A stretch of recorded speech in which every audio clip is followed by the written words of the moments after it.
देख रहे हैं एसडी समाचार न्यूज और मैं मोहित कुमार। आज बैठा हूँ जिला मैनपुरी के कस्बा नवाटी। यहाँ पर ज्ञान सरोवर हायर सेकेंडरी स्कूल संस्थान है। इसके प्रबंधक हमारे साथ मौजूद है मुन्नेस यादव जी, जो कि कहीं ना कहीं अपनी समाज सेवा के साथ साथ विद्यालय भी चलाते हैं, जिसमें बच्चों को अपनी शिक्षा देते हैं, संस्कार भी देते हैं। हमारे साथ मौजूद है, आइए काफी मुद्दों पर चर्चा करते हैं। सर, पहले तो आपको बहुत बहुत स्वागत है हमारे न्यूज चैनल में।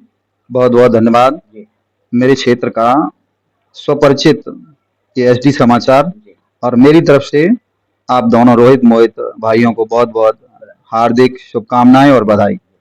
सर, कहीं न कहीं आपने विद्यालय खोला, ये बहुत ही देहात एरिया है, या आस-पास काफ़ी और भी विद्यालय हैं, लेकिन आपने भी अपना विद्यालय चलाया। किस तरीके से आप शिक्षा दे रहे हैं और आपके ज़हन में कैसे आया? देखिए, हम लोग पढ़े लिखे बेरोजगार पर्सन हैं। हम लोगों ने बीएड करने के बाद सरकारी जॉब के लिए प्रयास किया और उसके बाद जब हम लोग उस सरकारी जॉब पाने में असफल रहे तो अपने जीविकोपार्जन व क्षेत्र की सेवा करने का एक मन में संकल्प आया कि मुझे कुछ क्षेत्र की सेवा और अपने जीविकोपार्जन के लिए कोई व्यवस्था करनी है।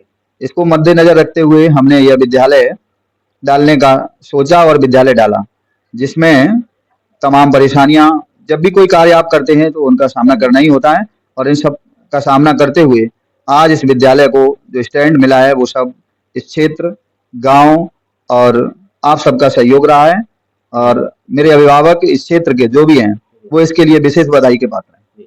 सर, कहीं न कहीं अभिभावक जो हैं वो किसान हैं, मज़दूर हैं, इस टाइप के लोग हैं। तो इन लोगों की तरफ से किस तरीके का आपको रिस्पॉन्स मिलता है? ये लोग किस तरीके का फीडबैक देते हैं विद्यालय परिवार के लिए? ठीक है, बहुत अच्छा प्रश्न किया आपने। कहा अभिभावक किसान है और ये प्रबंधक भी किसान का बेटा है, तो अभिभावक किसान है तो प्रबंधक भी किसान का बेटा ही है, तो उनकी हर समस्या को ये बखूबी समझ लेता है और एवरेज में हमारे साथ अध्यापक के साथ साथ अभिभावकों का पूर्ण योगदान रहता है।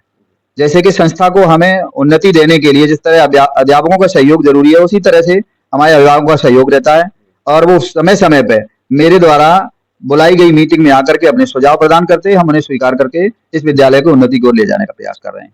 स्टाफ बाहर का आता है या लोकल का ही? स्टाफ दोनों जगह से होता है, लोकल का भी होता है और बाहर का भी है।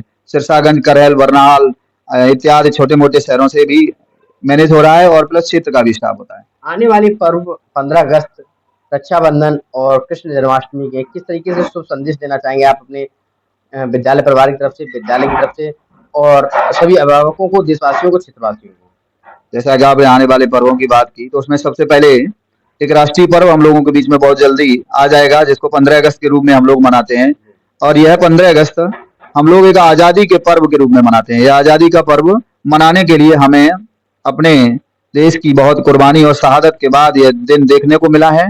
इसलिए इस दिन के लिए हम और मेरा पूरा विद्यालय परिवार बड़ी धूमधाम और हर्षोल्लास के साथ इसे संस्मरण और स्मृति के रूप में मनाते हैं और कुछ देश के प्रति सद्भाव संकल्पना लेकर के हम लोग उपस्थित होते हैं। आपको भी आने वाले पर्वों की बहुत बहुत बधाई हमारे न्यूज चैनल की तरफ से, आपको और आपके परिवार को। और हमारी ये शुभकामनाएं हैं कि आपका विद्यालय ऐसे ही अपने क्षेत्र में एक नई ऊर्जा के साथ सभी बच्चों को शिक्षा और संस्कार देते रहे। हमारी शुभकामनाओं के साथ रोहित के साथ मोहित की खास रिपोर्ट। धन्यवाद।